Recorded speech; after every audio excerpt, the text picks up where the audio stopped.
ಕರೆದಿದ್ದಾರೆ, ವಾರ್ನಿಂಗ್ ಮಾಡಬೇಕು ಅಂತ ಮೇ ಬಿ ಮಾಡಿದ್ದಾರೆ. ಒಂದೆರಡು ಡೇಟ್ ಹೊಡೆದಿರ್ತಾರೆ maybe. Saarathi release super duper hit cinema. Next Devil ಕೂಡ ಅದೇ ರೀತಿ ಸೂಪರ್ ಡೂಪರ್ ಹಿಟ್ ಸಿನಿಮಾ ಆಗುತ್ತೆ.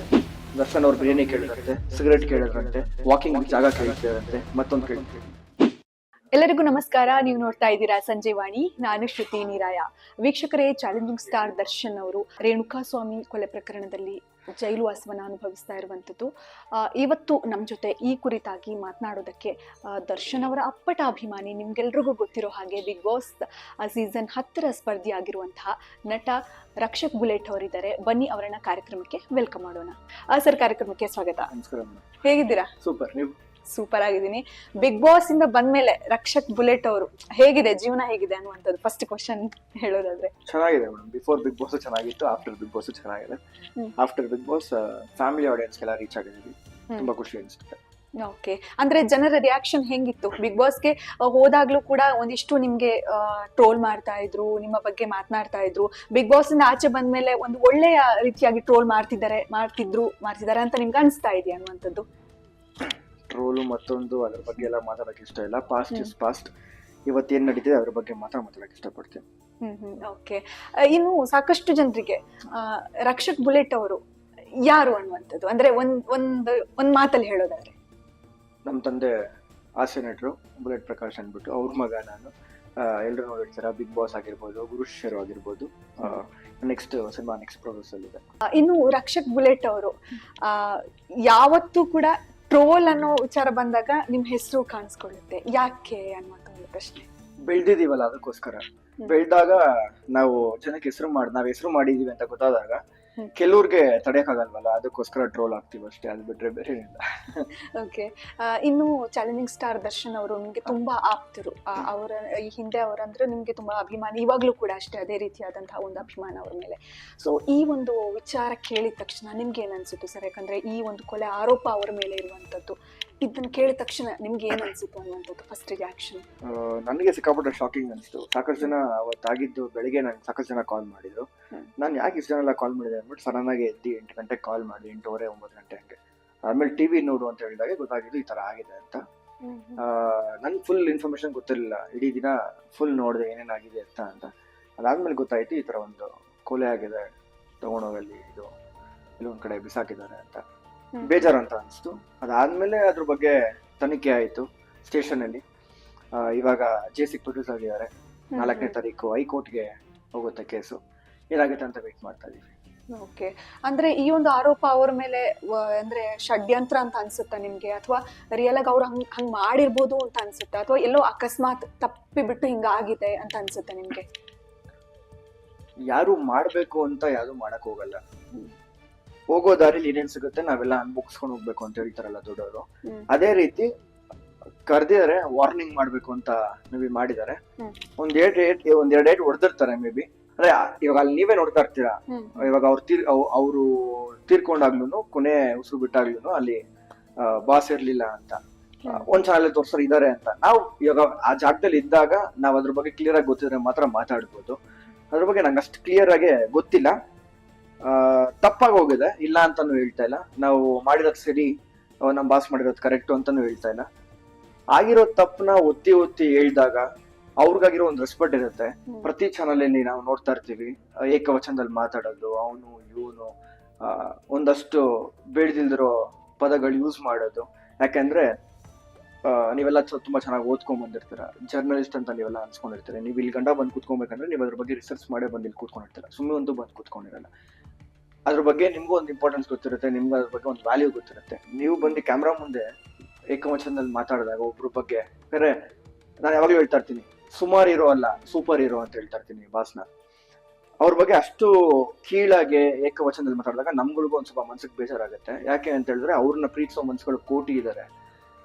ಆತರ ಯಾವ್ದೋ ಒಂದ್ ವಿಚಾರ ಸಿಕ್ತು, ಯಾವ್ದೋ ಒಂದ್ ವಿಚಾರದಲ್ಲಿ ಸಿಗಾಕೊಂಡ್ಬಿಟ್ರಪ್ಪ, ಇದ್ರಲ್ಲಿ ಗುಂಬಡನ ನಾವು ಹಾಕೊಂಡ್ ಚೆನ್ನಾಗೆ, ಇನ್ ಯಾರು ಸಿಗುತ್ತೋ ಇಲ್ವೋ ಗೊತ್ತಿಲ್ಲ, ಯಾರು ದಯವಿಟ್ಟು ಮಾಡಕ್ ಹೋಗ್ಬೇಡಿ. ಯಾಕೆ ಅಂದ್ರೆ ಕರ್ಮ ಅನ್ನೋದು ನಾಳೆ ಬೆಳಗ್ಗೆ ನಿಮ್ಮನೆ ಬಾಗ್ಲು ತಟ್ಟುತ್ತೆ.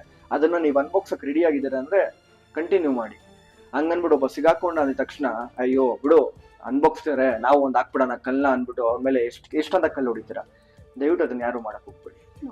ಅವ್ರಿಗೆ ಒಂದು ಫ್ಯಾಮಿಲಿ ನೋಡ್ತಾ ಇರ್ತಾರೆ, ಅವ್ರಿಗೆ ಒಂದು ಮಗ ಇದೆ, ಅವ್ರ ತಾಯಿ ಇದ್ದಾರೆ ಮನೆಯಲ್ಲಿ, ಅವ್ರ ಅಣ್ಣ ಇದಾರೆ, ಅವ್ರ ತಮ್ಮ ಇದಾರೆ, ಅವ್ರ ಅಕ್ಕ ಇದಾರೆ, ಎಲ್ಲರೂ ಇದಾರೆ. ಅವ್ರು ನೋಡಿ ಬೇಜಾರ್ ಮಾಡ್ಕೊಂತ ಇರ್ತಾರೆ. ದಯವಿಟ್ಟು ಅದನ್ನ ಯಾರು ಮಾಡಕ್ ಹೋಗ್ಬಿಡಿ. ಯಾಕೆ ಅಂತ ಹೇಳಿದ್ರೆ ನೀವುಗಳೇ ಅವ್ರನ್ನ ಪ್ರಮೋಟ್ ಮಾಡಿದೀರಾ. Box office Sultan, challenging star Darshan, ಒಡೆಯ, ಮತ್ತೊಂದು ಯಜಮಾನ ಅಂತೆಲ್ಲ ಮಾಡಿದೀರಾ. ಅದೇ ತರ ಕಟ್ ಮಾಡಿದ್ರೆ ಈ ತರ ಎಲ್ಲ ನೋಡಿದಾಗ ನಮ್ಗಳಿಗೆನೆ ತುಂಬಾ ಬೇಜಾರ್ ಅನ್ಸುತ್ತೆ. ಪ್ಲೀಸ್ ಯಾರು ದಯವಿಟ್ಟು ಅದನ್ನ ಮಾಡಕ್ ಹೋಗ್ಬೇಡಿ. ಈ ಸೋಷಿಯಲ್ ಮೀಡಿಯಾದಲ್ಲೂ ನೋಡ್ತಾ ಇದೀವಿ, ಇದನ್ನ ಯಾವ್ದೋ ತರ ನೆಗೆಟಿವ್ ಇರ್ಲಿಲ್ಲ. ಇವಾಗ ಪಿಕ್ಚರೈಸೇಷನ್ ಕಟ್ ಮಾಡಿ ಅದ್ಯಾವ್ದೋ ಒಂದು ಫೇಸ್ ಹಾಕಿ ಯಾರೋ ಡೈಲಾಗ್ ಹೋಗಿ ಕನೆಕ್ಟ್ ಮಾಡಿ ಕೆಟ್ಟದಾಗೆ ವಿಚಿತ್ರವಾಗಿ ಅವರು ಒಂದು ಪೇಜ್ಗೆ ಬೆಳೆ ಬೀಸ್ಕೊಳಕ್ ಮಾಡ್ತಿದ್ದಾರೆ. ಯಾರು ಮಾಡಕ್ ಹೋಗ್ಬೇಡಿ ಪ್ಲೀಸ್. ಓಕೆ, ಇನ್ನು ಅವರು ಅರೆಸ್ಟ್ ಆದ್ಮೇಲೆ ನೀವು ಮೀಟ್ ಮಾಡುವಂತ ಒಂದು ಅವಕಾಶ ಇತ್ತ ನಿಮ್ಗೆ, ಅಥವಾ ಹೋಗ್ಬೇಕು ಅಂತ ಏನಾದ್ರು ಅನ್ಕೊಂಡಿದ್ರ ಅನ್ನುವಂಥದ್ದು? ಎಲ್ರು ಒಂದೇ ಸಲ ರಶ್ ಆದಾಗ ಅವ್ರಿಗೂ ಇವಾಗ ಪ್ರೆಷರ್ ಅನ್ನೋದು ಇದ್ದೇ ಇರುತ್ತೆ. ಎಲ್ರು ಒಂದೇ ಸಲ ರಶ್ ಆಗಿ ಮಾತಾಡಿದಾಗ ಗಾಬರಿ ಆಗ್ತಾರೆ. ಅದಕ್ಕೋಸ್ಕರ ಇವಾಗ ರೀಸೆಂಟ್ ಆಗಿ ವಿನೋದಣ್ಣನು ಕೂಡ ಹೋಗಿ ಮೀಟ್ ಮಾಡ್ಕೊಂಡ್ ಬಂದ್ರು ಬಾಸ್ ಹೋಗಾದ್ಮೇಲೆ. ಆಮೇಲೆ ರಕ್ಷಿತಾ ಮ್ಯಾಮ್, ಪ್ರೇಮಣ್ಣ ಇಬ್ರು ಹೋಗಿ ಮೀಟ್ ಮಾಡ್ಕೊಂಡ್ ಬಂದ್ರು. ಒಬ್ರೊಬ್ರು ಹೋಗ್ತಿದಾರೆ. ಅದೇ ರೀತಿ ಅದೇ ಸಲ ನಾನು ಕೂಡ ಹೋಗ್ತೀನಿ, ಹೋಗಿ ಮೀಟ್ ಮಾಡ್ಕೊಂಡು ಮಾತಾಡ್ಸ್ಕೊಂಡ್ ಬರ್ತೀನಿ. ಓಕೆ, ಇನ್ನು ದರ್ಶನ್ ಅವರಿಗೆ ನಿಮ್ಮ ತಂದೆಯ ಜೊತೆ ಇರುವಂತಹ ಒಡನಾಟದ ಬಗ್ಗೆ ಹೇಳೋದಾದ್ರೆ ತುಂಬಾ ಹಿಂಗಿತ್ತು, ಆ ಒಂದು ಒಡನಾಟ ಹೇಗಿತ್ತು ಸರ್? ನೀವ್ ನೋಡಿರ್ತೀರ, ಅದು ಇಂಟರ್ವ್ಯೂಸ್ ಅಲ್ಲಿ ಆಗಿರ್ಬೋದು, ಪ್ರೆಸ್ ಮೀಟ್ ಅಲ್ಲಿ ಆಗಿರ್ಬೋದು, ಆನ್ ಸ್ಕ್ರೀನ್ ಆಗಿರ್ಬೋದು. ಅವ್ರು ಆನ್ ಸ್ಕ್ರೀನ್ ಅಲ್ಲಿ ಎಷ್ಟು ಹೆಂಗಿದ್ರು ನಾರ್ಮಲ್ ಆಗಿ ಆಫ್ ಸ್ಕ್ರೀನ್ ಅಲ್ಲೂ ಅದೇ ರೀತಿ ಹೋಗೋ ಬರುವಂತ ಫ್ರೆಂಡ್ಶಿಪ್. ಅವರು ಒಂದು ಭಾಷೆನೇ ಬೇರೆ, ನಾ ಅದನ್ನ ಹೇಳ್ಕೊಳಕ್ ಆಗಲ್ಲ, ಆ ತರ ಒಂದು ಫ್ರೆಂಡ್ಶಿಪ್ ಅದು. ಅದಕ್ಕೆ ಹೇಳ್ತೀನಿ, ನಾನು ಇದನ್ನೆಲ್ಲ ನೋಡಿ ಫ್ಯಾನ್ ಆದವನಲ್ಲ. ಇದಕ್ಕಿಂತ ಮುಂಚೆ ಅವ್ರ ಸಿನಿಮಾ ನೋಡಿ ಕೂಡ ಫ್ಯಾನ್ ಆದವನಲ್ಲ. ಅವ್ರ ವ್ಯಕ್ತಿತ್ವ, ಅವ್ರು ಎಲ್ರ ಜೊತೆ ಯಾವ ತರ ಇರ್ತಾರೆ, ಸೆಟ್ಟಲ್ ಆಗಿರ್ಬೋದು, ಸೆಟ್ ಬಾಯ್ ಜೊತೆ ಆಗಿರ್ಬೋದು, ಲೈಟ್ ಬಾಯ್ ಜೊತೆ ಆಗಿರ್ಬೋದು, ಅವ್ರು ಬೆಳೆಸ್ಕೊಂಡ್ ಬರ್ತಿರೋ ರೀತಿ, ಪ್ರಾಣಿಗಳ ಮೇಲೆ ಇರೋ ಪ್ರೀತಿ ಆಗಿರ್ಬೋದು, ಅದಾದ್ಮೇಲೆ ಅವ್ರ ಜೊತೆ ಬರ್ತಿರೋ ಹೀರೋಗಳನ್ನೆಲ್ಲ ಬೆಳೆಸ್ಬೇಕು ಅಂತ ಅವ್ರ ಜೊತೆ ಹೋಗಿ ನಿಂತ್ಕೊಂಡು ಪ್ರತಿ ಸಿನಿಮಾಗೂ ಪ್ರಮೋಟ್ ಮಾಡೋದಾಗಿರ್ಬೋದು, ಅದನ್ನೆಲ್ಲ ನೋಡಿ ಅವ್ರ ವ್ಯಕ್ತಿತ್ವ ನೋಡಿ ನಾನು ಫ್ಯಾನ್ ಆಗಿರೋನು. ಇದನ್ನೆಲ್ಲ ನೋಡಿ ಅವತ್ತು ನಾನು ಫ್ಯಾನ್ ಆದವನಲ್ಲ. ನಮ್ ತಂದೆದು ಅವ್ರದ್ದು ಫ್ರೆಂಡ್ಶಿಪ್ ಫಾರ್ ಎವರ್ ಅದೇ ರೀತಿ ಇರುತ್ತೆ. ಅವ್ರು ಇಲ್ದಿರ ಇರ್ಬೋದು ಇವತ್ತು, ಆದ್ರೆ ಅವ್ರನ್ನ ನೆನ್ಸ್ಕೊಳ್ಳೋ ಮನ್ಸ್ಗಳು ಸಾಕಷ್ಟಿದೆ. ನನಗೂ ಸೋಷಿಯಲ್ ಮೀಡಿಯಲ್ಲಿ ಇವತ್ತು ಟೆಕ್ಸ್ಟ್ ಮಾಡ್ತಾ ಇರ್ತಾರೆ, ಸಾಕಷ್ಟು ಜನ ಮೆಸೇಜ್ ಮಾಡ್ತಾರೆ, ಫೋಟೋ ಕಳಿಸ್ತಾರೆ ಅಪ್ಪಂದು ಮತ್ತೆ ಬಾಸ್ ಇರೋದು, ಖುಷಿ ಅನ್ಸುತ್ತೆ. ಓಕೆ, ಇನ್ನು ದರ್ಶನ್ ಅವರ ಪತ್ನಿ ವಿಜಯಲಕ್ಷ್ಮಿ ಅವರು ಕೂಡ ಹೋದ್ರು, ಸ್ಟೇಷನ್ ಹೋದ್ರು, ಮಾತಾಡ್ಸ್ಕೊಂಡು ಬಂದ್ರು, ಒಂದಿಷ್ಟು ಭಾವನಾತ್ಮಕವಾಗಿ ಕೂಡ ದರ್ಶನ್ ಅವರಲ್ಲಿ ಮಾತನಾಡಿದ್ರು ಅನ್ನುವಂಥದ್ದು. ಸೊ ಅವರ ರಿಯಾಕ್ಷನ್ ನೋಡಿದಾಗ ನಿಮ್ಗೆ ಏನ್ ಅನ್ಸುತ್ತೆ ಸರ್? ಯಾಕಂತಂದ್ರೆ ಈ ಹಿಂದೆ ಕೂಡ ಸಾಕಷ್ಟು ವಿವಾದಗಳು ದರ್ಶನ್ ಸರ್ ಅವರ ಮೇಲೆ ಇದ್ದಾಗ ಅವರ ಪತ್ನಿ ಅವರನ್ನ ಸೇವ್ ಮಾಡ್ಕೊಂಡೇ ಬಂದ್ರು, ಇವಾಗ್ಲೂ ಕೂಡ ಅವ್ರ ಜೊತೆನೇ ಇದ್ದಾರೆ. ಅಂತಹ ಒಂದು ಗಟ್ಟಿಗಿತ್ತಿ ಮಹಿಳೆ ಬಗ್ಗೆ ನಿಮ್ಮ ಅಭಿಪ್ರಾಯ? ಇವಾಗ ತಪ್ಪಾಗೋದ್ಮೇಲೆ ತಪ್ಪಾಗಿಲ್ಲ ಅಂತ ಯಾರು ಹೇಳಲ್ಲ. ನಮ್ಮವ್ರು ಯಾರೋ ಒಬ್ರು, ಇವಾಗ ನಮ್ಮ ಅಣ್ಣನೇ, ನಮ್ಮ ಅಕ್ಕನೇ ಯಾರೋ ಒಬ್ರು ಸಿಗಾಕೊಂಡಿರ್ತಾರೆ. ಇಲ್ಲ ನಾನು ಸಿಗಾಕೊಂಡಿದ್ದೀನಿ ಅಂತ ಹೇಳಿದ್ರೆ ನಮ್ಮ ಮನೆಯಿಂದ ಯಾರೋ ಒಬ್ರು ಬರ್ತಾರೆ, ನಮ್ಮ ತಾಯಿ ಆಗಿರ್ಬೋದು, ನಮ್ಮ ಅಕ್ಕ ಆಗಿರ್ಬೋದು, ಬಂದ್ ಏನ್ ಹೇಳ್ತಾರೆ, ಆಗೋಗಿದೆ ತಪ್ಪು, ಇಲ್ಲಿಂದ ಹೆಂಗ್ ಆಚೆ ಬರ್ಬೇಕಂತ ನೋಡೋಣ, ಟ್ರೈ ಮಾಡೋಣ, ಅದ್ರ ಬಗ್ಗೆ ಡಿಸ್ಕಸ್ ಮಾಡೋದು. ಅದೇ ಪ್ರೀತಿ ಇವತ್ತು ಅವರು ಅಕ್ಕ ಕೂಡ ತೋರಿಸಿದ್ದಾರೆ ಬಾಸ್ ಮೇಲೆ. ಸ್ಟೇಷನ್ ನೀವೇ ನೋಡಿರ್ಬೋದು. ಇವಾಗ ಜೆಸಿ ಕೂಡ ಹೋಗಿ ಬಂದ್ರು, ಅವ್ರ ಮಗ ಮತ್ತೆ ಅದಕ್ಕೆ ಇಬ್ರು ಹೋಗಿ ಬಂದ್ರು, ನೋಡ್ಕೊಂಡ್ ಬಂದಿದ್ದಾರೆ. ವೆಯ್ಟ್ ಮಾಡೋಣ ಏನೇನಾಗುತ್ತೆ ಅನ್ನೋದು. ಎಲ್ಲದಕ್ಕೂ ಏನಂತಾರೆ, ಕ್ವೆಶ್ಚನ್ ಮಾರ್ಕ್ ಹಾಕೋದು ಬೇಡ, ಫುಲ್ ಸ್ಟಾಪ್ ಇಡೋದು ಬೇಡ.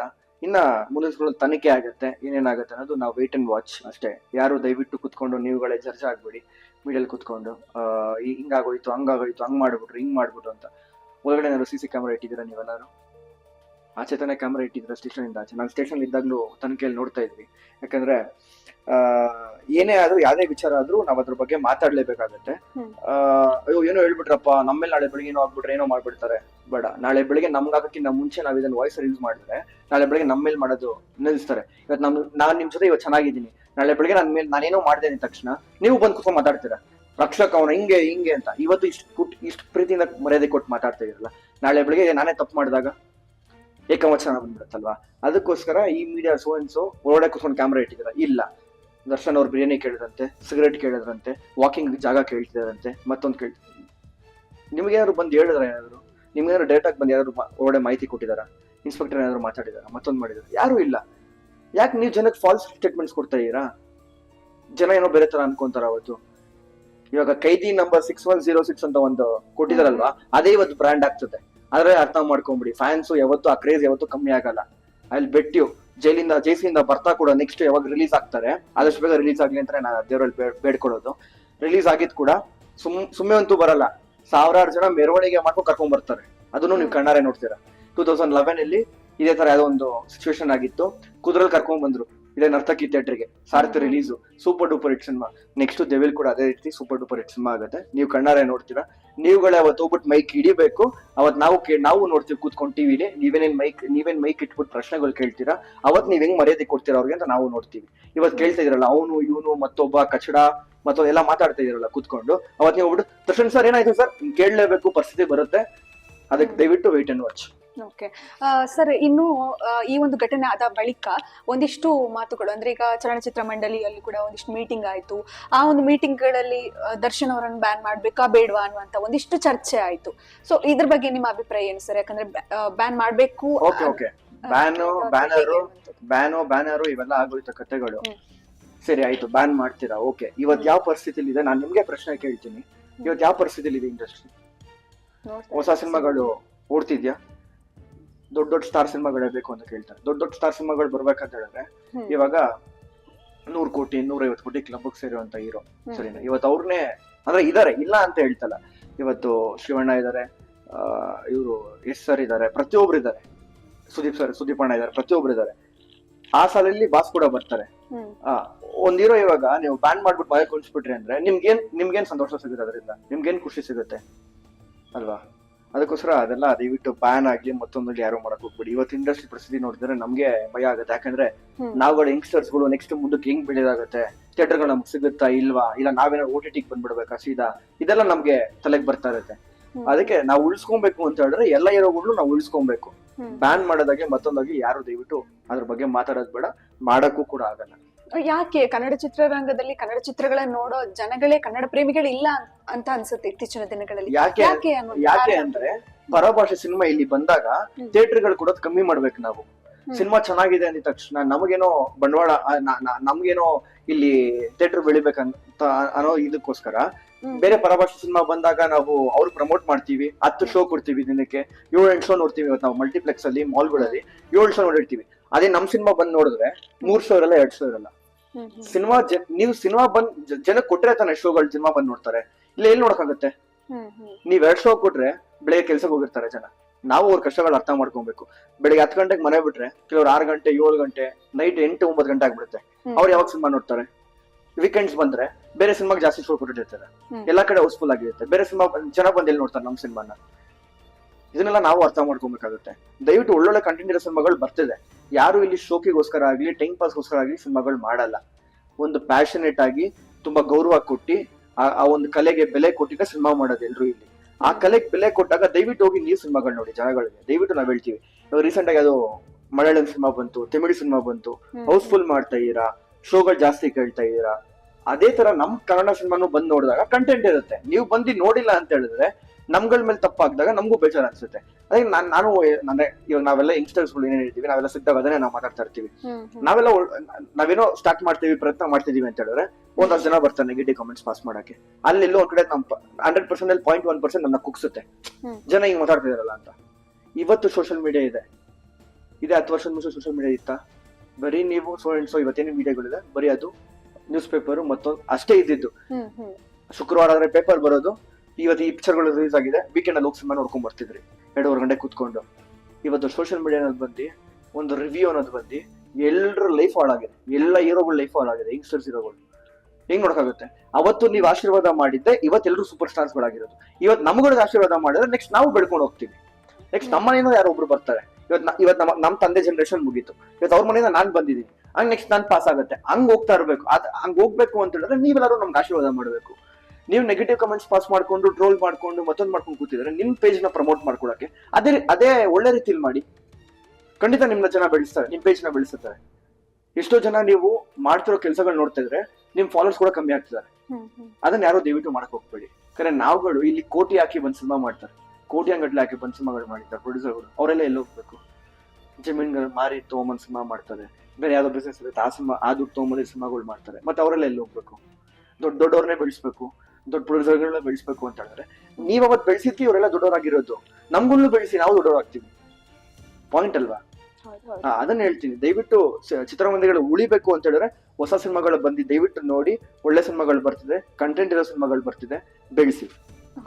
ಇನ್ನು ರಕ್ಷಕ್ ಬುಲೆಟ್ ಅವರು ಚಿತ್ರರಂಗದಲ್ಲಿ ಎಷ್ಟರ ಮಟ್ಟಿಗೆ ಬೆಳೆದಿದ್ದಾರೆ ಅನ್ನುವಂಥದ್ದು? 0%.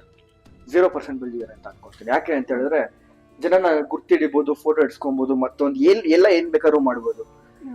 ನಾವ್ ಏನೇ ಬೆಳೆದ್ರು, ಏನೇ ಮಾಡಿದ್ರು, ಎಷ್ಟೇ ಸಂಪಾದನೆ ಮಾಡಿದ್ರು, ಎಷ್ಟೇ ಚಿನ್ನ ಹಾಕೊಂಡ್ರು ಎಲ್ಲಾ ಬಿಟ್ಬಿಟ್ಟು ಹೋಗ್ಲೇಬೇಕು ಮಣ್ಣಿಗೆ. ಇಲ್ಲಿ ನಾನ್ ಇಷ್ಟು ಹೆಸರು ಮಾಡ್ಬಿಟ್ಟಿದೀನಿ, ಇಷ್ಟು ಫ್ಯಾನ್ ಬೇಸ್ ಇದೆ, ಮತ್ತೊಂದಿದೆ, ಯಾವ್ದು ಬೇಡ. ಇಲ್ಲಿ ಎತ್ಕೊಂಡ್ ಹೋಗೋದು ಏನು ಇಲ್ಲ ಎದೆ ಮೇಲೆ. ಇಲ್ಲಿ ಯಾಕೆ ನಾನು ಅಂತ ಸಾಯ್ಬೇಕು? ಎಷ್ಟೇ ಚಿನ್ನ ಮಾಡ್ಲಿ, ಎಷ್ಟೇ ಆಸ್ತಿ ಮಾಡ್ಲಿ, ಏನೇ ಮಾಡಿರ್ಲಿ, ಕೊನೆಗೆ ಹೋಗ್ಬೇಕಾದ್ರೆ 4 ಜನ ಇಟ್ಕೊಂಡ್ಲೇಬೇಕು ಚಟ್ಟದ ಮೇಲೆ ಹತ್ತದ್ರೆ. ಅದಕ್ಕೆ ಯಾಕೆ ನಾನು ಅಂತ ಮಿರಿಬೇಕಿಲ್ಲಿ? ದಯವಿಟ್ಟು ನಾನು ಅನ್ನೋದು ಬಿಟ್ಬಿಡಿ. ಎಲ್ರು ಬೆಳಿಬೇಕಂತ ಹೋಗೋಣ ಮುಂದಕ್ಕೆ, ಜೊತೆಗೆ ಬೆಳ್ಕೊಂಡು ಹೋಗೋಣ ಎಲ್ರು ಅಷ್ಟೇ. ಓಕೆ, ಇನ್ನು ರಕ್ಷಕ್ ಬುಲೆಟ್ ಅವರಿಗೆ ಸೋಷಿಯಲ್ ಮೀಡಿಯಾದಲ್ಲಿ ಆಲ್ಮೋಸ್ಟ್ ಕಮೆಂಟ್ ಎಲ್ಲ ಬಂದಾಗ ಹೇಗೆ ಅದನ್ನ ರಿಸೀವ್ ಮಾಡ್ತೀರಾ ಅಂತ? ಯಾಕಂತಂದ್ರೆ ಕೆಲವೊಬ್ರು ಕಮೆಂಟ್ ಮಾಡ್ತಾರೆ, ಆರಾಮಾಗಿ ಬಾಸ್ ಅಂತ ಕೆಲವೊಂದು ಸಾಂಗ್ ಮಾಡ್ತಾ ಹಿಂಗೆ ಎಂಜಾಯ್ ಮಾಡ್ತೀನಿ. ಅದೇ ರೀತಿ ಆರಾಮಾಗಿ ಎಂಜಾಯ್ ಮಾಡ್ಕೊಂಡು ತೆಲ ಆಡ್ಕೊಂಡು ತಿನ್ಕೊಂಡು ಮಜಾ ಮಾಡ್ಕೊಂಡು ಇರ್ತೀನಿ. ಅದ್ರ ಬಗ್ಗೆ ಎಲ್ಲ ತಲೆ ಕೆಡ್ಸ್ಕೊಳ್ಳೋ ಅಷ್ಟು ಟೈಮ್ ನನಗಿಲ್ಲ. ನನಗ್ ಬೇರೆ ಕೆಲ್ಸಗಳಿದೆ, ಸಾಕಷ್ಟು ತಲೆ ಕೆಡ್ಸ್ಕೊಬೇಕಾಗಿರೋ. ಅದ್ರ ಬಗ್ಗೆ ತಲೆ ಕೆಡ್ಸ್ಕೊಳ್ಳೋಣ. ಸುಮ್ನೆ ತಲೆ ಕೆಡ್ಸ್ಕೊಂಡು ನಾವ್ಯಾಕೆ ಆರೋಗ್ಯ ಹಾಳು ಮಾಡ್ಕೊಳ್ಳೋಣ? ನಮ್ಮಲ್ಲಿ ನಮ್ಮ ಅಮ್ಮ ಇದಾರೆ, ನಾನು ಚೆನ್ನಾಗಿ ನೋಡ್ಕೊಬೇಕು ಅವ್ರನ್ನ. ರೀಸೆಂಟ್ ಆಗಿ ನಮ್ಮ ಅಕ್ಕನ ಮದುವೆ ಮಾಡಿದೆ. ಎಲ್ಲಾ ಜವಾಬ್ದಾರಿ ನಮ್ಗೂ ಅದಿರುತ್ತೆ. ಯಾವ್ದು ಅನ್ವಾಂಟೆಡ್ ಬಗ್ಗೆ ಎಲ್ಲ ನಾವ್ ತಲೆ ಕೆಡ್ಸ್ಕೊಂಡು ಅವ್ರಗಳಿಗೆಲ್ಲ ಅವ್ರ ಬಗ್ಗೆ ನಾವು ಗಮನ ಕೊಟ್ಟಿ ಅವ್ರನ್ನ ದೊಡ್ಡವ್ರು ನಾವ್ ಯಾಕೆ ಮಾಡ್ಬೇಕು? ಒಳ್ಳೇದಾಗ್ಲಿ ಅಂತ ಬಿಟ್ಬಿಡ್ಬೇಕು. ಎಲ್ಲೋ ಒಂದ್ ಕಡೆ ಮುಂದೆ ಹಳ್ಳ ಇರುತ್ತೆ, ಅವರು ಬಿದ್ದಾಗ ಅನ್ಭೋಗಿಸ್ತಾರಷ್ಟೇ. ಓಕೆ, ಮೊನ್ನೆ ಇತ್ತೀಚೆಗೆ ನಿಮ್ಮ ಬರ್ಡೇ ಕೂಡ ಇತ್ತು, ನೀವು ಸೆಲೆಬ್ರೇಷನ್ ಮಾಡ್ಕೊಂಡಿಲ್ಲ. ಒಂದ್ ಸ್ವಲ್ಪ ಮನ್ಸಲ್ಲಿ ನೋವಿತ್ತು ನಿಮ್ಗೆ, ಹಾಗಾಗಿ ನೀವು ಸೆಲೆಬ್ರೇಷನ್ ಮಾಡ್ಕೊಂಡಿಲ್ಲ. ನಿಮ್ಮ ಯಾರು ತಂದೆ ಮತ್ತೆ ಅಜ್ಜಿಯ ಒಂದು ಸ್ಮಾರಕಕ್ಕೆ ಪೂಜೆ ಎಲ್ಲ ಮಾಡಿದ್ರಿ. ಸೊ ಆ ಒಂದು ಬಾಂಧವ್ಯದ ಬಗ್ಗೆ ಹೇಳೋದಾದ್ರೆ, ಯಾಕಂದ್ರೆ ಒಂದು ಚೆನ್ನಾಗಿ ವಿಡಿಯೋ ಕೂಡ ಮಾಡಿ ಸೋಷಿಯಲ್ ಮೀಡಿಯಾದಲ್ಲಿ ಹಾಕಿದ್ರಿ, ಇದ್ರ ಬಗ್ಗೆ. ನಾನ್ ಇವತ್ತಿಲ್ ಗಂಟ ಬಂದು ಕೂತಿದ್ದೀನಿ, ಚೆನ್ನಾಗಿದ್ದೀನಿ, ಜನ ಎಲ್ಲ ನನ್ನ ರೆಕಗ್ನೈಸ್ ಮಾಡ್ತಿದ್ದಾರೆ. ಒಂದು ಸ್ಟೇಜ್ ಅನ್ನೋದು ಬಿಗ್ ಬಾಸ್ಗೆ ಹೋಗಿ ಬಂದೆ, ಒಂದ್ ಸಿನಿಮಾ ಅನ್ನೋದು ಮಾಡಿದೆ ಅಂತ ಹೇಳಿದ್ರೆ ಜನರು ಕೊಟ್ಟಿರೋ ಭಿಕ್ಷೆ, ನಮ್ಮ ಅಜ್ಜಿ ನಮ್ಮ ತಾತ ದೊಡ್ಡವರ ಕೊಟ್ಟಿರೋ ಒಂದು ಆಶೀರ್ವಾದ. ಅದು ಇಲ್ಲಿ ಗಂಟ ನಾನು ಬಂದು ಕೂತ್ಕೊಂಡಿದ್ದೀನಿ. ಅವ್ರನ್ನ ಅವತ್ತು ತುಂಬಾ ಚೆನ್ನಾಗಿ ನೋಡ್ಕೊಂಡಿದ್ಕೆ, ಮಗು ತರ ನಾನು ಪ್ರೀತಿಸೋದಕ್ಕೆ, ನನ್ನ ಕೈಲಿ ಏನಾಗುತ್ತೋ ಒಂದು ಮಗುಗೆ ಏನ್ ಸೇವೆ ಮಾಡ್ಬೇಕೋ ಅವ್ರಿಬ್ರಿಗೂ ಆ ಸೇವೆ ಮಾಡಿದ್ದೀನಿ. ಇಲ್ಲಿ ಗಂಟ ಬಂದಿದ್ದೀನಿ, ಅದು ಖುಷಿ ಇದೆ ನನಗೆ. ನಾನು ಬೆನ್ ತಟ್ಕೊಂತೀನಿ ಯಾವಾಗಲೂ. Nice, great sir. ಇನ್ನು ಅದೇ ದರ್ಶನ್ ಅವರ ವಿಚಾರದ ಬಗ್ಗೆ ನಾವು ಮಾತನಾಡೋದಾದ್ರೆ, ಚಿತ್ರರಂಗಕ್ಕೆ ಇದೊಂದು ದೊಡ್ಡ ಕಳಂಕ ಅಂತ ನಿಮ್ಗೆ ಅನ್ಸುತ್ತೆ? ಅಂದ್ರೆ ಸಾಕಷ್ಟು ಪ್ರೊಡ್ಯೂಸರ್ಗಳು ಕೂಡ ಅದಾದ್ಮೇಲೆ ಮಾತನಾಡಿದ್ರು, ಅವರ ಬಗ್ಗೆ ಕೆಲವೊಂದು ನೆಗೆಟಿವ್ ಆಗು ಮಾತನಾಡಿದವರು ಇದ್ದಾರೆ. ಸೊ ಇದನ್ನೆಲ್ಲ ಕೇಳುವಾಗ ಹೆಂಗ್ ಅನ್ಸುತ್ತೆ? ಕಳಂಕ ಅಂತ ಅನ್ಸುತ್ತೆ ನಮ್ಮ ಚಿತ್ರರಂಗಕ್ಕೆ? ಒಂದು ದೊಡ್ಡ ಕಪ್ಪು ಚುಕ್ಕೆ ಆಯ್ತು ದರ್ಶನ್ ಅವರಿಂದ ಅಂತ ಈ ಹಿಂದೆ ಪ್ರಕರಣಗಳನ್ನ ನೋಡಿದ್ರೆ, ಇವಾಗಿನ ಪ್ರಕರಣಗಳನ್ನ ನೋಡಿದ್ರೆ, ಆ ಒಂದು ವ್ಯತ್ಯಾಸದ ಬಗ್ಗೆ ನೋಡಿದ್ರೆ, ಇವಾಗ ಕೊಲೆಯಲ್ಲಿ ಒಂದು ಈ ತರ ಒಳ್ಳೆ ಕೆಲಸ ಮಾಡಿ ಒಂದು ಕೆಟ್ಟ ಕೆಲಸ ಮಾಡಿದಾಗ ಕಪ್ಪದಾಗೋಗ್ಬಿಡುತ್ತೆ ಅಂತ ಹೇಳ್ತಾರಲ್ಲ, ಆ ತರ ಅದೇ ಹೇಳಿಲ್ವಾ, ಆ ಕ್ಷಣ ಆ ಒಂದು ಗಳಿಗೆ ಆಗ್ಬಾರ್ದಾಗಿತ್ತು, ಆಗೋಗಿದೆ. ಅದ್ರಿಂದ ಆಚೆ ಬೇಗ ಬರ್ಲಿ ಅಂತ ನಾವೆಲ್ಲರೂ ಪ್ರಾರ್ಥನೆ ಮಾಡೋಣ. ಯಾಕೆ ಅಂತ ಹೇಳಿದ್ರೆ ನಮ್ ಇಂಡಸ್ಟ್ರಿನ ದೊಡ್ಡ ಮಟ್ಟಕ್ಕೆ ಬೆಳೆಸಿದ್ದಾರೆ. ಡಿ ಬಾಸ್ ಅನ್ನೋ ಒಂದು ಬ್ರ್ಯಾಂಡ್ ಇದೆ ಇವತ್ತು ಇಂಡಸ್ಟ್ರಿಲಿ. ಅವ್ರನ್ನ ಒಂದು ಪ್ರೀತಿ ಕೋಟಿಯಾರು ಜನ ಅಭಿಮಾನಿಗಳಿದ್ದಾರೆ ಅಂತ ಹೇಳಿದ್ರೆ, ಒಂದಷ್ಟು ಜನ ಥಿಯೇಟರ್ಗಳು ಉಳಿದಿದೆ ಇವತ್ತು, ಒಂದಷ್ಟು ಜನ ಫ್ಯಾಮಿಲಿಗಳು ಅವರಿಂದ ಬದುಕೊಂಡಿದ್ದಾರೆ, ಒಂದಷ್ಟು ಜನ ಪ್ರಾಣಿಗಳು ಬದುಕ್ತಿದೆ ಅಂತ ಹೇಳಿದ್ರೆ ಅದನ್ನೆಲ್ಲ ನೋಡೋಣ. ಮೈನಸ್ ಅನ್ನೋದು ಬಿಟ್ಬಿಡೋಣ, ಪ್ಲಸ್ ಅನ್ನೋದು ನೋಡೋಣ. ಬರೀ ಮೈನಸ್ ಸಿಕ್ತು ಅಂತ ಹೇಳಿದ ತಕ್ಷಣ ಎಲ್ಲರ ಹತ್ರ ಹೋಗಿ ನೀವೆಲ್ಲ ಮೈಕ್ ಹಿಡಿದ್ಬಿಟ್ಟು ಬರೀ ಮೈನಸ್ ಕೇಳಕ್ ಹೋದ್ರೆ ಅದು ದೊಡ್ಡ ಮಟ್ಟಕ್ಕೆ ಜನಕ್ಕೆ ಕೊಟ್ರೆ ಆಗತ್ತೆ. ಜನಕ್ಕೇನು, ಇದ್ರ ಬಗ್ಗೆ ಮಾತ್ರ ಕೇಳ್ತಾರೆ, ಇದ್ರ ಬಗ್ಗೆ ಮಾತ್ರ ಕೇಳ್ತಾರೆ, ಬೇಡ. ಒಳ್ಳೆ ಸೈಡು ಇದೆ, ಅದನ್ನು ಕೂಡ ನಾವು ಯೋಚನೆ ಮಾಡೋಣ. ಒಂದಾಗೋಗಿದೆ ತಪ್ಪು, ಅವಲಿಂದ ಹೇಳ್ತಾ ಇದೀನಿ, ತಪ್ಪಾಗೋಗಿದೆ. ತಪ್ಪಾಗಿಲ್ಲ ಅಂತ ಯಾವನು ಹೇಳ್ತಿಲ್ಲ ರೀ. ಇಲ್ಲಿ ಯಾರ ಮಗನೂ ಸಾಚ ಅಲ್ಲ. ನಮ್ಮ ಅಕ್ಕನ ಯಾರೋ ಒಬ್ಬ ಮೆಸೇಜ್ ಮಾಡಿದ್ರೆ ನಮ್ಮ ಅಕ್ಕ ಬಂದ ಹತ್ರ ಹೇಳ್ತಾರೆ ಯಾರೋ ಮೆಸೇಜ್ ಹಾಕಿದ್ರೆ ಅಂತ. ನಾನ್ ನಮ್ಮ ಹುಡುಗರನ್ನಾಗ್ಲಿ ಮತ್ತೊಬ್ರು ಯಾರೋ ಒಬ್ರನ್ನ ಕಳಿಸ್ತೀನಿ, ಏನಾಗಿದೆ ವಿಚಾರಿಸ್ರಪ್ಪ ಅಂತ. ಹೊಡಿಬೇಕು ಸಾಯಿಸ್ಬೇಕು ಅಂತ ಯಾರು ಇರಲ್ಲ. ತಗೊಂಡೋಗ್ಬಿಟ್ಟು ಡ್ರಾಗರ್ ಎತ್ಕೊಂಡೋಗಿ ಯಾರೋ ಡೈರೆಕ್ಟ್ ಚುಚ್ಚಿರಲ್ಲ ಅಲ್ವಾ? ಎಲ್ಲಾ ಕಡೆ ನೋಡ್ತಾ ಇದೀವಿ. ದರ್ಶನ್ ಅವ್ರು ಹಂಗ್ ಮಾಡ್ಬಿಟ್ರಂತೆ, ಹಿಂಗ್ ಮಾಡ್ಬಿಟ್ರಂತೆ, ಹೊಡೆದ್ಬಿಟ್ರಂತೆ, ಸುಟ್ಬಿಟ್ರಂತ. ಏನಕ್ಕೆ ಇವೆಲ್ಲ ಅಪಪ್ರಚಾರ ಮಾಡ್ತೀರಾ? ಸುಮ್ಮನೆ ಅಪಪ್ರಚಾರ ಮಾಡೋದ್ರಿಂದ ನಿಮ್ಗೆ ಏನ್ ಸಿಗುತ್ತೆ? ಏನು ಇಲ್ಲ, ಒಂದು ವ್ಯೂ ಸಿಗುತ್ತೆ, ಒಂದು ಲೈಕ್ ಸಿಗುತ್ತೆ, ಎಲ್ಲೋ ಒಂದ್ ದಿವಸ ಒಂದು ಸ್ಟಾರ್ ಆಗ್ಬೋದು ನೀವು ಅಷ್ಟೇ, ಒಂದೇ ಒಂದ್ ದಿನಕ್ಕೆ ಸೋಷಿಯಲ್ ಮೀಡಿಯಾದಲ್ಲಿ. ಅದ್ ಬಿಟ್ರೆ ಬೇರೆ ಏನಿರಲ್ಲ. ಅದನ್ನ ಯಾರು ಮಾಡಕ್ ಹೋಗ್ಬೇಡಿ. ಆತರ ಸಿಚುವೇಶನ್ಸ್ ಬಂದಾಗ ಆಗೋಗಿದೆ, ಇಲ್ಲ ಅಂತ ಹೇಳ್ತಾ ಇಲ್ಲ. ಕಪ್ಪು ಚುಕ್ಕೆ, ಮತ್ತೊಂದು ಆ ಚುಕ್ಕೆ ಈ ಚುಕ್ಕೆ, ಇವೆಲ್ಲ ಬಿಟ್ಬಿಡಿ. ಚುಕ್ಕೆಗಳು ಒಳ್ಳೊಳ್ಳೆ ಸಿನಿಮಾಗಳು ಬರ್ತಿದೆ, ದಯವಿಟ್ಟು ಸಿನಿಮಾಗಳು ನೋಡೋಣ. ಓಕೆ, ಇನ್ನು ಅವ್ರ ಜೊತೆ ಇರುವಂತಹ ತುಂಬಾ ಆತ್ಮೀಯರ ಒಂದು ಸಂಘ, ಅವ್ರಿನ್ನ ಅವ್ರ ಬಗ್ಗೆ ಜಾಸ್ತಿಯಾಗಿ ಮಾತನಾಡ್ತಾ ಇಲ್ಲ ಅನ್ನುವಂತ. ಅವ್ರ ಹತ್ರ ಹೋಗಿ ಅವರು ಸಿಗ್ತಾರೆ, ಎಲ್ಲರೂ ಹೋಗ್ತಾ ಅವರು ಸಿಗ್ತಾರೆ. ಅವ್ರ ಹತ್ರ ಹೋಗಿ ಮೈಕ್ ಇಟ್ಟಾಗ ಅವ್ರು ಹೇಳ್ತಾರೆ, ಬರೀ ನನ್ ವಿಚಾರ ನನ್ನ ಹತ್ರ ಬಂದ ಮಾತಾಡ್ಬೇಕು, ಅದ್ರ ಬಗ್ಗೆ ಮಾತ್ರ ಮಾತಾಡಕ್ಕೆ ಇಷ್ಟ. ಓಕೆ, ಡಿ ಬಾಸ್ ಅವರ ಅಭಿಮಾನಿಗಳು ಸಂಖ್ಯೆ ಕಮ್ಮಿ ಆಗ್ಬಹುದಾ ನೆಕ್ಸ್ಟ್ ದಿನಗಳೆಲ್ಲ, ಅಥವಾ ಇನ್ನ ಹೆಚ್ಚಾಗುತ್ತೆ ಅಂತ ಹೇಳ್ತೀರಾ? ಯಾಕಂತಂದ್ರೆ ಸಾಕಷ್ಟು ಜನ ಗಾಡಿಗಳಿಗೆ ಹಾಕಿರೋ ಸ್ಟಿಕ್ಕರ್ ಗಳಿರುವ ಅದೆಲ್ಲ ಇದು ಎರಸ್ ಮಾಡ್ತಿದ್ದಾರೆ. ಅಂದ್ರೆ ಕೆಲವೊಂದು ಸರಿ, ಇವಾಗ ನೀವು ಮೈನಸ್ ಹೇಳಿದ್ರೆ ತಾನೆ, ಡಿ ಬಾಸ್ ಅನ್ನೋ ಒಂದು ಪದ ಇಟ್ಬಿಟ್ಟು ಡಿ ಅಳಿಸಿದ್ದಾರೆ ಅಂತ. ಕೈದಿ ನಂಬರ್ 6106 ಹಾಕೊಂತೀರಾ? ಅದನ್ನ ಕೇಳಿದ ಪ್ರಶ್ನೆ ನೀವು. ನೀವುಗಳು ಮಾಧ್ಯಮ ಮಿತ್ರ ನಿಮ್ಮ ಮೀಡಿಯಲ್ ಕೂತ್ಕೊಂಡು ಬರೀ ಮೈನಸ್ ಹುಡ್ಕಕ್ ಹೋದ್ರೆ ಬರೀ ಮೈನಸ್ ಆಗುತ್ತೆ. ಪದೇ ಪದೇ ಹೇಳ್ತಾ ಇದೀನಿ, ಮೈನಸ್ ಹುಡ್ಕಕ್ ಹೋಗ್ಬೇಡಿ. ಮೈನಸ್ ಅಲ್ಲಿ ಇನ್ನೊಂದ್ ಮೈನಸ್ ಮೈನಸ್ಗೆ ಒಂದ್ 10 ಮೈನಸ್ ಹಾಕೊಂಡು ಹೋದ್ರೆ 0 ಆಗ್ಬಿಡ್ತೀರ ನೀವೇನೆ. ಬಿದ್ದಿರೋ ಮನುಷ್ಯನ್ನ ಸಪೋರ್ಟ್ ಮಾಡಿ ಸ್ವಲ್ಪ ಮೇಲೆ ಎಬ್ರಿಸಕ್ ನೋಡಿ. ಬಿದ್ದಿರೋನ ಇನ್ನ ತುಳಿತಾ ಇದೀರ ನೀವು, ಪಾತಾಡಕ್ ಹಾಕೊಂಡು ತುಳಿದ್ಬಿಟ್ಟು ಮಣ್ಣು ಮಾಡಿ ಸಮಾಧಿ ಕಟ್ತಾ ಇದೀರ ನೀವು. ದಯವಿಟ್ಟು ಅದನ್ನ ಯಾರು ಮಾಡಕ್ ಹೋಗ್ಬೇಡಿ ಪ್ಲೀಸ್. ಡಿ ಬಾಸ್ ಅನ್ನೋದು ಅಳಿಸ್ತಿದ್ದಾರೆ, ಹೌದು ಅಳಿಸ್ತಿದ್ದಾರೆ. ನೆಕ್ಸ್ಟ್ ಯಾವ್ದು ಹಾಕೊಂತಿದ್ದಾರೆ, ಅದನ್ನ ಅಳಿಸ್ಬಿಟ್ಟು ಆ ನಂಬರ್ ಹಾಕೊಂತ ಇದಾರೆ ಬ್ರ್ಯಾಂಡ್ ಆಗ್ಲಿ ಅಂತ. ಅದು ನೋಡ್ತಾ ಇದೀರಾ ನೀವು? ನೋಡ್ತಾ ಇಲ್ಲ. ಇದನ್ನೆಲ್ಲ ಬಿಟ್ಬಿಡಿ. ಈ ಪ್ರಶ್ನೆಗಳೆಲ್ಲ ಎಲ್ಲಾರು ಬಿಟ್ಟು ಇಲ್ಲ ಈ ಪ್ರಶ್ನೆ ಕೆಲವ್ರು ಏನ್ ಗೊತ್ತಾ, ಈ ಪ್ರಶ್ನೆ ಕೇಳಿದಾಗ ಅವ್ರಿಗೂ ಅದೇ ಬೇಕಾಗತ್ತೆ ಪ್ರಶ್ನೆ. ಬೇಕಂತ ಅವ್ರು ಎತ್ತಿ ಅದನ್ನ ಇಡಕ್ ನೋಡ್ತಾರೆ. ನಾವ್ಯಾವತ್ತು ನಮ್ ಭಾಷೆ ಬಿಡ್ಕೊಡೋದೇ ಇಲ್ಲ. ಇವತ್ತಿಗೂ ನಮ್ ಭಾಷೆ, ಮುಂದಕ್ಕೂ ನಮ್ ಭಾಷೆ. ಆ ಕೈದಿ ನಂಬರ್ 6106 ಮುಂದಕ್ಕೆ ರಿಜಿಸ್ಟ್ರೇಷನ್ ಆಗ್ಬೋದು, ಸಿನಿಮಾ ಕೂಡ ಮಾಡ್ಬೋದು. ಅದನ್ನ ನೀವೆಲ್ಲ ಕಣ್ಣಾರೆ ನೋಡ್ತೀರಾ. ಅದಾದಾಗ ನಾವು ಖುಷಿ ಪಡ್ತೀವಿ. ಓಕೆ, ಅಂದ್ರೆ ಈ ಪ್ರಕರಣ ತಾರ್ಕಿಕ ಅಂತ್ಯ ಕಾಣುತ್ತೆ ಅಂತ ಹೇಳ್ತೀರಾ? End of the day Darshan ಅವರು ಆಚೆ ಬಂದೇ ಬರ್ತಾರೆ ಕೆಲವೊಂದು ಎಲ್ಲೋ. ಅಯ್ಯೋ ಎಷ್ಟೋ ಜನ ಏನೇನೋ ಮಾಡ್ಬಿಟ್ಟಿದ್ದಾರೆ ಅಂತ ಆಚೆ ಬಂದ್ ಇವತ್ತು ಅವರೆಲ್ಲ ಮೆರಿತಾ ಇಲ್ವಾ? ಅಲ್ವಾ? ಇವಾಗ ಓಕೆ ಸರಿ, ಒಂದೇ ಒಂದ್ ಮರ್ಡರ್ ನಡೆದಿದೆ. ಒಂದೇ ಒಂದ್ ಮರ್ಡರ್ ರಕ್ಷಕ ಸಿಂಪಲ್ ಆಗಿ ಹೇಳ್ತಿದ್ದಾನೆ, ದೊಡ್ಡದೇ ಆಗಿರೋದು. ಓಕೆ, ಸೌಜನ್ಯ ಕೇಸ್ ಅವರು ಆಯ್ತು, ನೇಹಾ ಹಿರೇಮಠ್ ಕೇಸ್ ಆಯ್ತು. ನೋಡಿರಿ ಅವ್ನ ನೀತಿನ ಟಿವಿಲಿ ಹಾಕೊಂಡು ಅವ್ರ ಫ್ಯಾಮಿಲಿಗೂ ಒಂದು ನ್ಯಾಯ ಸಿಗುತ್ತೆ ಅಲ್ವಾ? ಅವ್ರ ಊರಲ್ಲಿ ಇವತ್ತು ಏನು ನೇಹಾ ಹಿರೇಮಠ್ ಅವ್ರ ಊರಲ್ಲಿ 1000 ಜನ ಪ್ರೊಟೆಸ್ಟ್ ಮಾಡಿದ್ರು. ನೀವೇ ಹೋಗಿ ಎಲ್ಲ ಕವರ್ ಮಾಡ್ಕೊಂಡ್ಬಂದ್ರಿ ಮೀಡಿಯಾದವರು. ಸರಿನಾ? ಎಷ್ಟ್ ದಿನ ಹಾಕಿದ್ರಿ ನೀವು ಅದನ್ನ? ಇವತ್ತು ಇಲ್ಲಿ ಯಾರೋ ಒಂದು ದೊಡ್ಡ ವ್ಯಕ್ತಿ ಇದಾರೆ ಅಂದ ತಕ್ಷಣ ಆ ದೊಡ್ಡ ವ್ಯಕ್ತಿನ ನೀವು ಇವತ್ತು ಕೆಡೆ ಎತ್ತಿ ಪಾತಾಳಕ್ಕೆ ಹಾಕಿ ತುಳಿಬೇಕು ಅಂತ ನೋಡ್ತಾ ಇದ್ದೀರಾ. ನಿಮ್ಮ ಫ್ಯಾನ್ಸ್ಗೆ ಹಾಗೂ ಡಿ ಬಾಸ್ ಅವರ ಫ್ಯಾನ್ಸ್ಗೆ, ನಮ್ಮ ಸಂಜೀವಾಣಿ ನನ್ನ ಫ್ಯಾನ್ಸ್ ಎಲ್ಲ ಏನಿಲ್ಲ ಮೇಡಮ್. ಬಾಸ್ ಫ್ಯಾನ್ಸ್ಗೆ, ನಮ್ಮ ತಂದೆ ಫ್ಯಾನ್ಸ್ಗೆ, ನನ್ನ ಪ್ರೀತಿಸುವಂತ ಒಂದಷ್ಟು ಮನ್ಸುಗಳಿಗೆ ಇಲ್ಲಿ ಗಂಟ ಬೆಳೆಸ್ಕೊಂಡ್ ಬಂದಿರ. ಇದೇ ರೀತಿ ಬೆಳೆಸ್ಕೊಂಡು ಹೋಗಿ ಒಳ್ಳೆ ರೀತಿಲಿ ಮೂವ್ ಆಗೋಣ. ಕೆಟ್ಟ ವಿಚಾರಗಳು, ಕೆಟ್ಟ ಏನಂತಾರೆ ಈ ಹೂವಲ್ಲ ಬಿಟ್ಟು ಒಳ್ಳೊಳ್ಳೆ ಚಿತ್ರಗಳು ಬರುತ್ತೆ, ಎಂಟರ್ಟೈನ್ ಮಾಡ್ತಾ ಇರ್ತೀವಿ. ಸೋಷಿಯಲ್ ಮೀಡಿಯಾ ಆಗಿರ್ಬೋದು, ಥಿಯೇಟರ್ ಆಗಿರ್ಬೋದು, ಬೇರೆ ಎಲ್ಲಾ ಕಡೆ ನಿಮ್ಮ ಪ್ರೀತಿಗಳು ತೋರಿಸ್ತಾನೆ ಇದ್ದೀರಾ. ಅದೇ ರೀತಿ ತೋರಿಸ್ತಾ ಇರಿ. ಒಳ್ಳೇದಾಗಿ. All the best. ಎಸ್, ನೋಡಿದ್ರಲ್ಲ ವೀಕ್ಷಕರೇ, ನಟ ರಕ್ಷಕ್ ಬುಲೆಟ್ ಅವರು ದರ್ಶನ್ ಅವರ ಬಗ್ಗೆ ಇರುವಂತಹ ಅಭಿಮಾನವನ್ನ ನಮ್ಮ ಜೊತೆ ತೋರಿಸ್ಕೊಂಡ್ರು. ಜೊತೆಗೆ ದರ್ಶನ್ ಅವರು ಆದಷ್ಟು ಬೇಗ ಜೈಲಿನಿಂದ ಆಚೆ ಬರ್ತಾರೆ, ಅವರ ಅಭಿಮಾನಿಗಳ ಸಂಖ್ಯೆ ಇನ್ನೂ ಕೂಡ ಜಾಸ್ತಿ ಆಗುತ್ತೆ, ಇವೆಲ್ಲವನ್ನ ಕೂಡ ನಮ್ಮ ಜೊತೆ ಹಂಚಿಕೊಂಡ್ರು. ಇದಾಗಿತ್ತು ಇವತ್ತಿನ ವಿಶೇಷ. ನೋಡ್ತಾ ಇರಿ ಸಂಜೆ ವಾಣಿ.